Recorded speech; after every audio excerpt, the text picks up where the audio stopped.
शुमाली कश्मीर के सोपोर में रिवायती खेलों के साथ साथ दूसरे खेल भी काफी फरोग पा रहे हैं। मार्शल आर्ट के अलावा यहां बॉडी बिल्डिंग को लेकर भी नौजवानों में खासी दिलचस्पी पाई जाती है। गुज़िश्ता दिनों सोपोर के ही मोहसिन रशीद को 2018 का मिस्टर कश्मीर चुना गया। शुमाली कश्मीर का वो पहला नौजवान है जिसे जेके बॉडी बिल्डिंग एसोसिएशन ने मिस्टर कश्मीर का खिताब दिया है।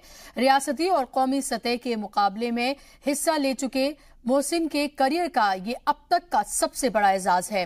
कौमी और आलमी सतह पर भी वो इलाके और रियासत का नाम रोशन करना चाहता है। उससे दूसरे नौजवान को भी खेलों में जुड़ने की अपील की है।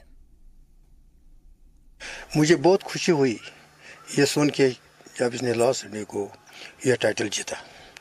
पिछले तकरीबन 10 साल से ये बॉडी बिल्डिंग में मतलब इसका शौक था कि बॉडी बिल्डिंग में बनूंगा मैं, ये चैम्पियनशिप जीतूंगा मैं। इसने बहुत से अवार्ड जीते हैं, इसमें फीस हर साल इसने इसका अवार्ड जीता है।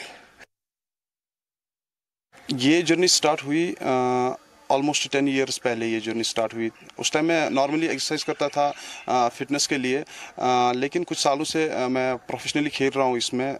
तो मैंने बहुत सारे टाइटल्स जीते हैं इसमें। मैं एज ए फिटनेस मॉडल खेलता था, यहाँ पे भी स्टेट में भी खेला है और नेशनल लेवल पे भी मैंने खेला है। तो स्टेट में मैंने ऑलमोस्ट 2-3 बार मिस्टर कश्मीर का टाइटल जीता है, मिस्टर जेएंड का भी टाइटल जीता है। लेकिन इस टाइम मैंने मिस्टर कश्मीर खेला, लेकिन मैंने बॉडी बिल्डिंग में खेला और बॉडी बिल्डिंग में फर्स्ट टाइम खेलते ही मैंने मिस्टर कश्मीर का टाइटल जीता।